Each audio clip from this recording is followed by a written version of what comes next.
जावेद अख्तर साहब।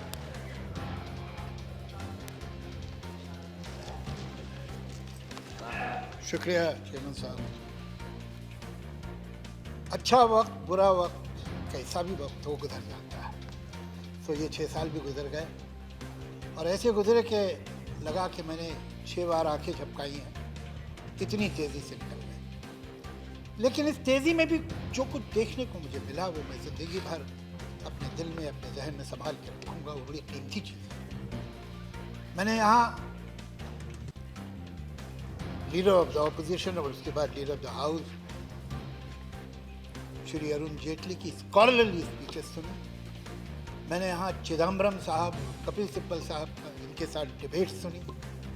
मैंने यहाँ इंदिरा करात, सीताराम येचूरी की पैशनेट और लॉजिकल तकरीरें सुनी।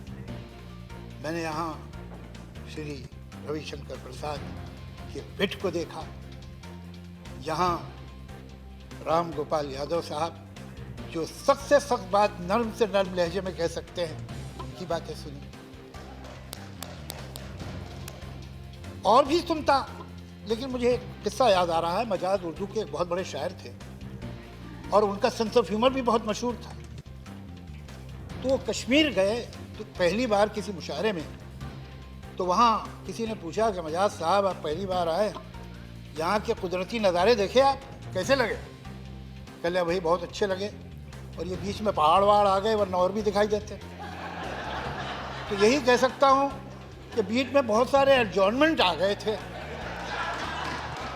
वरना और भी तकरीरें सुन लेता।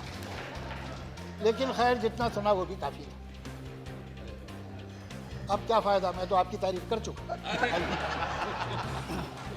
जब ना रहे तो बेहतर। यहाँ जब मैं आया था तो एक ख़ास मकसद, एक ख़ास लक्ष्य लेके आया था। कुछ राइटर्स की, कंपोज़र्स के प्रॉब्लम थे इस मुल्क में कॉपीराइट के, और वही दुख लेके मैं आया था। मैं सोनिया जी से मिला अपने साथियों के साथ। उन्होंने हमें मनमोहन सिंह जी के पास भेजा। उन्होंने भी सुना तो उन पर भी उतना ही असर हुआ जितना सोनिया जी पे हुआ था।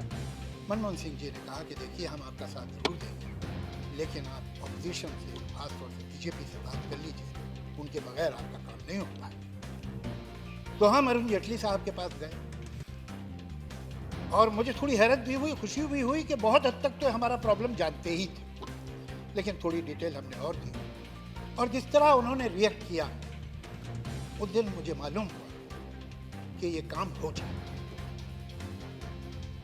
लेकिन ये बात मुझे बड़ी अच्छी लगी मनमोहन जी कि उन्होंने कहा कि ऑपोजिशन से कर लीजिए, उनके बगैर नहीं होगा।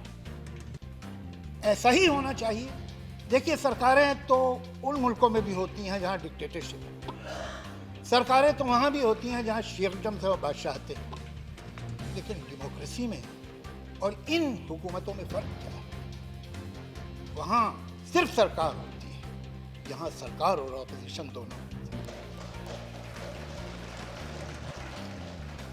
और सही किसी ने कहा है कि चमन में इख्तिलाते रंग बू से बात बनती है, जो खुशबू और रंग से मिल के चमन में बात बनती है।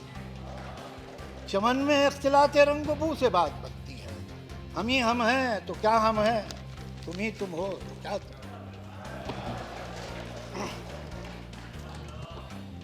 देखिए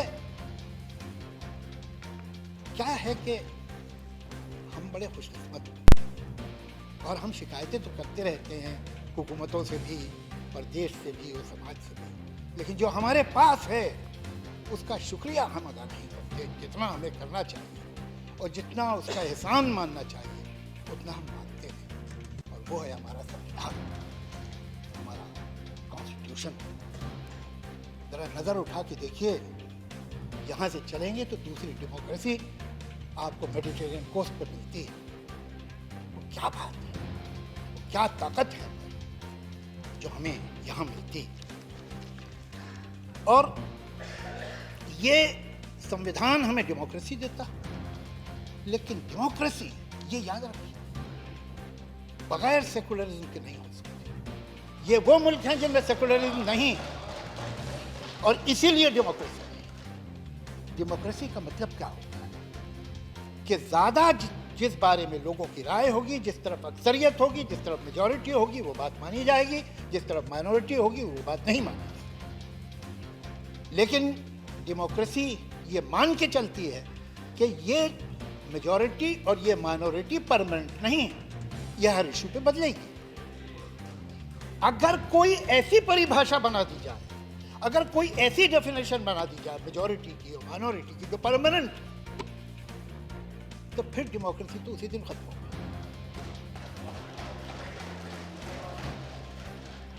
हम अगर सेकुलरिज्म की बात करें, हम अगर सेकुलरिज्म को बचाने की कोशिश करें तो किसी एक वर्ग या दूसरे वर्ग पे कोई एहसान नहीं करना।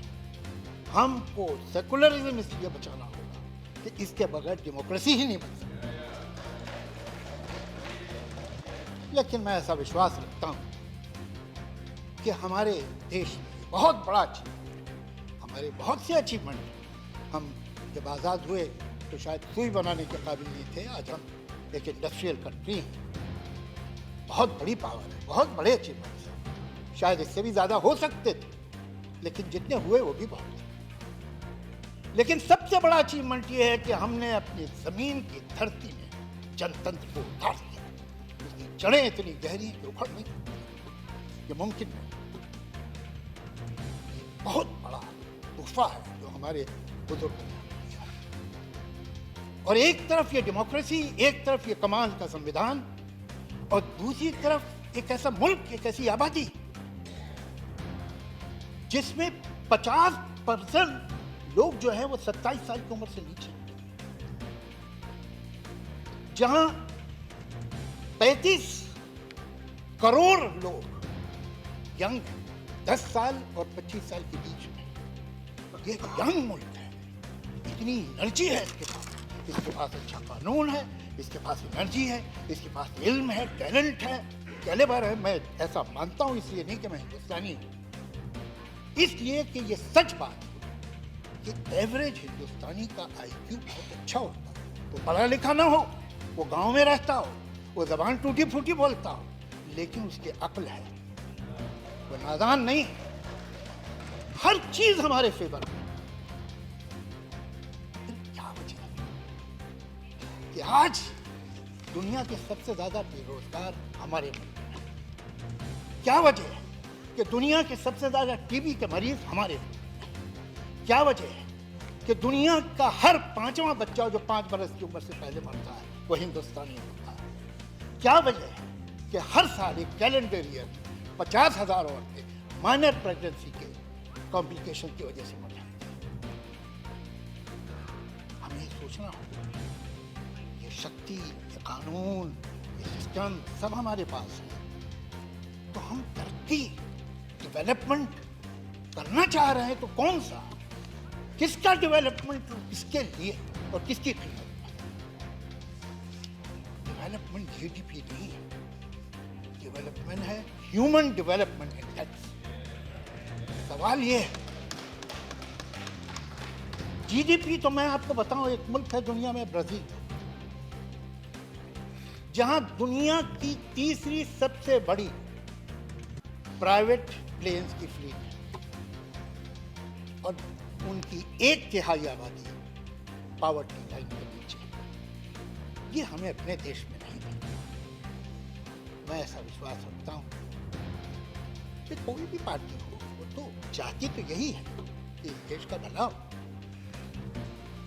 और अगर हम जरा सा उठ जाए, मैं देखता हूं कि जहां ये समस्या है, बेरोजगारी की, हॉस्पिटल की, दवा की, स्कूल की, कॉलेज की, इंफ्रास्ट्रक्चर की, वहां हम अपनी एनर्जी किन चीजों में लगा रहे हैं, वो क्यों वेस्ट हो रही है? आए दिन कुछ ऐसी बात सुनने को आती है जो न सुनते तो अच्छा था।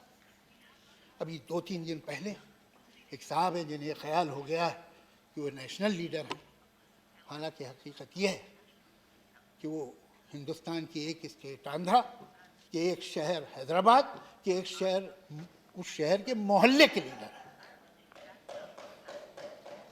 उन्होंने ये कहा कि वो भारत माता की जय नहीं कहना चाहते, नहीं कहेंगे, इसलिए कि संविधान उन्हें नहीं कहता है। संविधान तो उन्हें शेरवानी पहनने को भी नहीं कहता और टोपी लगाने को भी नहीं कहता।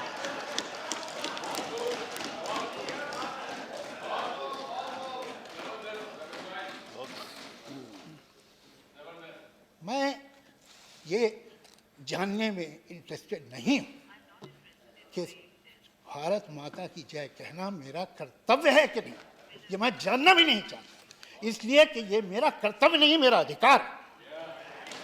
और मैं कहता हूं भारत माता की जय, भारत माता की जय, भारत माता की जय। ये कौन लोग हैं? मैं इस बात को और इनके इस ख्याल को जितने सख्त वर्ड मुमकिन है जो एक्सपंज न हो उनमें कंडेम करता हूं।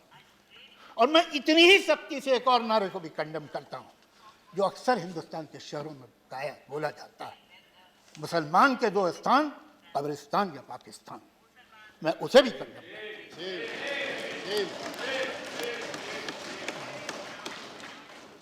अब हम रुक नहीं सकते, वक्त रुकता नहीं, या तो हम आगे जाएंगे या पीछे जाएंगे। हमें फैसला करना है। हम इस दोराहे पे जिन मुल्कों में, जिन समाजों में अक्लमंद वो है जो तजुर्बे से सीखे, लेकिन उससे ज्यादा अक्लमंद वो है जो दूसरे के तजुर्बे से सीखे। देख लीजिए जिन मुल्कों में धर्म का बड़ा बोला भाला है, जिन मुल्कों में ये यकीन है कि गुजरा हुआ ज़माना बड़ा अच्छा था, जिन मुल्कों में ये ख्याल है कि जो हम कह रहे हैं वही ठीक है, सब तेरे सिवा काफिर, आखिर इसका मतलब क्या, सर फिरा दे इंसान का ऐसे खब्त मजहब क्या। जिन मुल्कों में ये खब्त, वो कहाँ गए जहाँ बात पर जबान कटती है, जहाँ आप एक लफ्ज़ बोल दें जो धर्म के खिलाफ हो, मजहब के खिलाफ हो, तो फांसी दे दी जाती है। वो मुल्क हमारी मिसाल बनने चाहिए, या वो कि जहाँ हर तरह की आज़ादी, जहाँ last temptation of Jesus Christ भी बन सकता है। कौन से मुल्क सही है? कहाँ इंसान आराम से है, कहाँ गंदगी देता है? ये दोराहा है।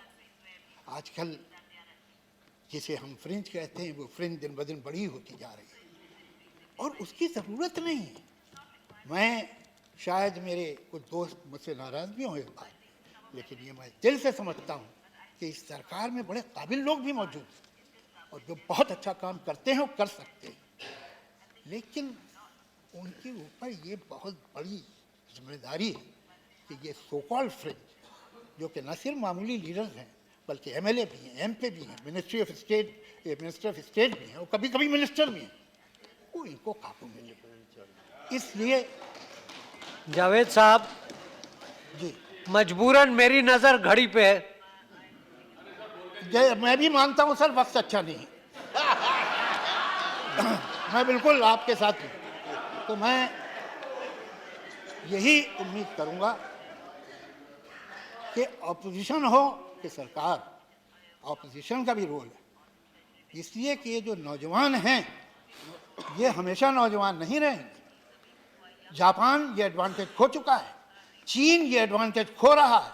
आपके पास ज़्यादा से ज़्यादा 20 साल हैं जब आपके पास ये एनर्जी है। आप एक प्लेटो पे पहुंच जाएंगे, फिर वहाँ बहुत दोनों चलेंगे, 100-150 साल बाद फिर ये हालात आएंगे। तो अपोजिशन को भी सोचना चाहिए और सरकार को भी कि यहाँ काम होंगे, ये एडजॉर्नमेंट जो है हमें आगे नहीं ले जाएंगे और ये पोलराइजेशन भी हमें आगे नहीं ले जाएगा। एक ऐसा हिंदुस्तान बने और बन सकता है, बहुत मुश्किल नहीं है, बहुत आसान है, कि जहाँ हर सर पे छत हो, जहाँ स्तन पे कपड़ा हो, जहाँ पेट में रोटी हो, जहाँ हर एक के पास दवा हो, इलाज हो, स्कूल, सड़कें हो, बिजली हो, पुल हो सकता है। जरा सा बस अगले इलेक्शन की परवाह बंद कर दे आदमी और सब कुछ हो जाएगा। बहुत बहुत शुक्रिया। शुक्रिया।